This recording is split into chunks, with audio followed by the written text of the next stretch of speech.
G20 का 18वां विश्व शिखर सम्मेलन भारत में होने जा रहा है, जिसकी अध्यक्षता हमारे प्रधानमंत्री माननीय नरेंद्र मोदी के द्वारा किया जा रहा है। शिखर सम्मेलन मुख्य रूप से 1999 के पहले भी शुरू हो गया था, लेकिन उस समय G7 के नाम से जाना जाता था। G7 का मतलब हुआ कि उसमें 7 ही देश शामिल थे। 1999 का दौर आते आते इसकी संख्या G20 तक पहुंच गई, यानी इसके सदस्यों की संख्या 20 हो गई, लेकिन देशों की संख्या 19 ही है और एक देश इसमें इवेंट शामिल है। इसकी ज़रूरत इसलिए पड़ गई कि 1999 के पहले होने वाले सम्मेलन में देश के वित्त मंत्री और गवर्नर शामिल होते थे, लेकिन 1999 में के बाद इसको आगे बढ़ाते हुए 2008 में एक वैश्विक ग्लोबल मंदी हुई, जिसमें इसके सदस्य देशों के पास आर्थिक अवमूल्यन हो गया।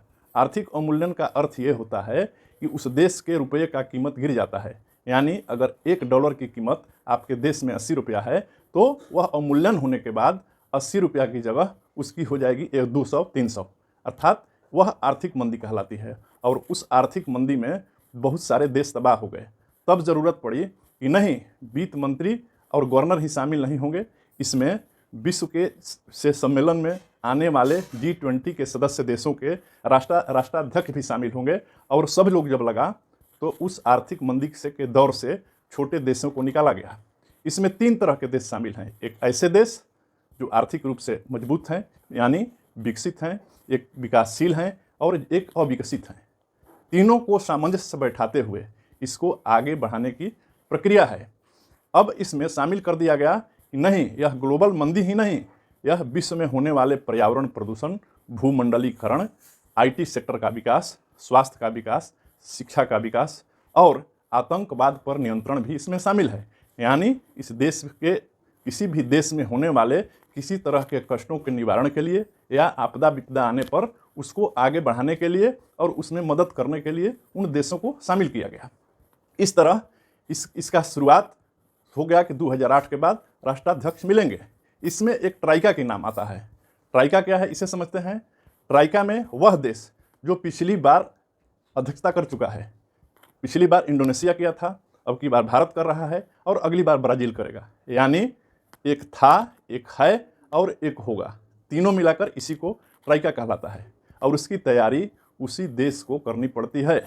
अभी भारत में G20 होने वाले में भारत मंडपम नाम से इसको लॉन्च किया गया है और इसके लिए एक विशेष व्यवस्था की गई है।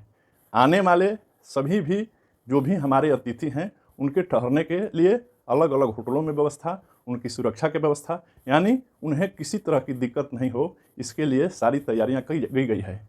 भारत मंडपम में भारत के संस्कृति, सभ्यता और उससे उकरने वाले सारे चीज़ों को प्रदर्शित किया गया है विभिन्न चित्रों के माध्यम से, ताकि जो भी विदेशी हमारे मेहमान आएँ उनको भारत की संस्कृति और सभ्यता से भी परिचित कराई जाए।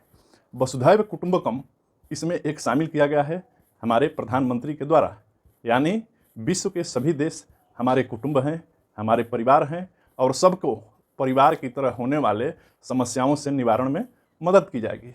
इसके बाद इसमें एक द्विपक्षीय वार्ता भी होगी, यानी एक सामूहिक वार्ता और एक द्विपक्षीय वार्ता। अलग अलग देशों से आने वाले लोगों से अलग अलग समस्याओं पर बात होगी। इसके लिए तैयारियां बहुत जोरों शोरों से चल रही है। भारत की सभ्यता और संस्कृति से संबंधित सारे पहलुओं को उनके आने वाले अतिथियों के लिए उस पर उकेरा गया है और विभिन्न दीवारों पर उसे दर्शाया गया है, जो भारत की सभ्यता और संस्कृति को पूरी तरह इंगित करती है।